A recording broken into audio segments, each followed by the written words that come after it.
আগামী আসছে 20শে জুন 2026 বিভিন্ন ব্যবসায়ী কল্যাণ পরিষদের চতুর্থ নির্বাচন অনুষ্ঠিত যাচ্ছে। সেই নির্বাচনে আমি সভাপতি হিসেবে পদপ্রার্থী।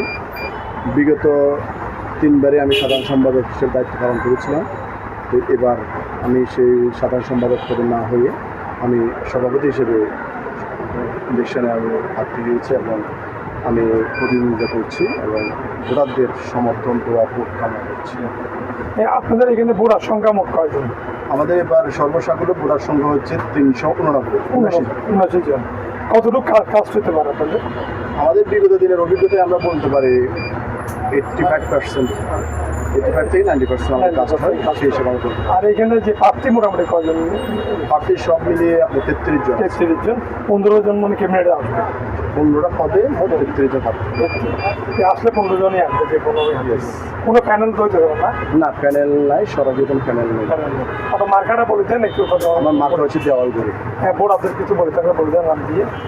আমি আমার ভোটারদেরকে বলবো, আমরা একটা লোকাল এরিয়া, এটা কোনো মার্কেট এরিয়া না, লোকাল এরিয়া, আবাসিক এলাকা। আমরা এখানে সামাজিক সংগঠনের মতোই আমরা আমাদের সংগঠন চালিয়ে আসছি। অর্থাৎ আমরা ব্যবসায়িক সংগঠনের হিসাবে ব্যবসায়ীদের প্রয়োজনে যতটুকু ভূমিকা পালন করি, সেই সাথে আমরা সামাজিক সংগঠনের মতোই আমরা সামাজিক দায়বদ্ধতা থেকে সামাজিক কর্মকাণ্ডে আমরা নিজেদেরকে অংশগ্রহণ করে থাকি। সেই হিসেবে আমি বলবো, আমরা অতীতের নেই, আগামীতে আপনাদের সাথে সুখ দুঃখের সাথী হব এবং আমাদের নিরাপত্তা, ব্যবসায়ী এবং ব্যবসা প্রতিষ্ঠানের নিরাপত্তায় আমরা অগ্রাধিকার দিয়ে আমরা কাজ করে যাবো ইনশাআল্লাহ। ধন্যবাদ।